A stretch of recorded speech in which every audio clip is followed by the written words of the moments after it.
Lionel French-Kio, président de Hyundai Motor France. Bon, les assises de l'automobile aujourd'hui, qu'en pensez-vous? Je dirais que c'est un moment intéressant parce que ça permet finalement au milieu de professionnels de l'automobile d'évoquer quel est le futur de notre industrie, quelles futures technologies évidemment seront à la route demain.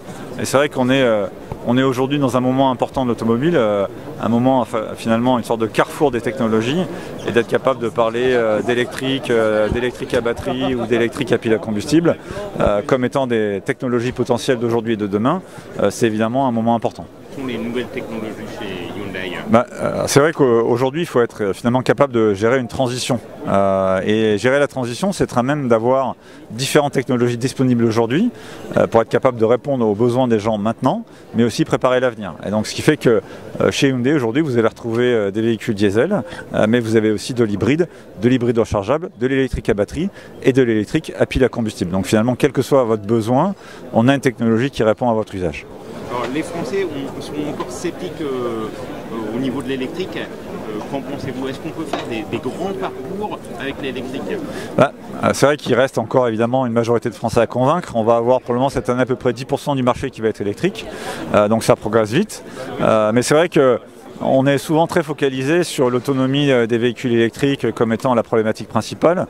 Le sujet c'est, de mon point de vue en tout cas, plutôt le temps de charge qui est vraiment l'enjeu, et être capable de recharger très vite son véhicule électrique. Ça nécessite évidemment d'avoir les bonnes technologies embarquées, et c'est le cas par exemple d'un produit comme Ioniq 5 où vous pouvez récupérer 80% de la charge de votre batterie en moins de 20 minutes. Il faut aussi des infrastructures de charge rapide, et là aussi que ce soit au travers des investissements du gouvernement ou d'acteurs du type de Total par exemple, les infrastructures vont se développer rapidement, et ce qui fait que dans les prochains mois et les prochaines années, ça ne sera pas non plus un frein au développement de l'électrique. Total Energy ont déjà installé des bornes un peu partout. C'est vrai que dans les promesses des énergéticiens notamment, et Total en particulier, il y a plusieurs dizaines de milliers, pour ne pas dire plus, de stations à installer, et on voit déjà aujourd'hui dans les grands axes autoroutiers des stations qui ont émergé, en plus de réseaux Ionity qui existent déjà et dont on est partenaire. Et l'hydrogène? Alors l'hydrogène, c'est d'abord une technologie d'aujourd'hui, puisqu'on a déjà un véhicule qui roule aujourd'hui. C'est une technologie éprouvée.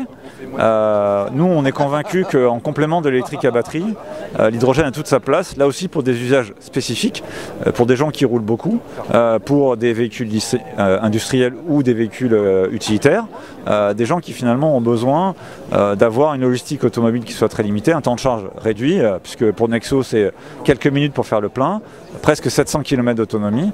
Donc ça permet d'avoir finalement une utilisation intensive de son véhicule sans être contraint de l'arrêter trop longtemps pour le charger.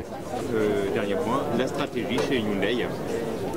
Je dirais la stratégie c'est d'être à même d'avoir finalement la technologie qui répond aux usages des gens, et pas d'adapter finalement l'usage des gens aux technologies. Et donc c'est la raison pour laquelle aujourd'hui on développe différentes technologies, que ce soit l'électrique à batterie ou l'hydrogène.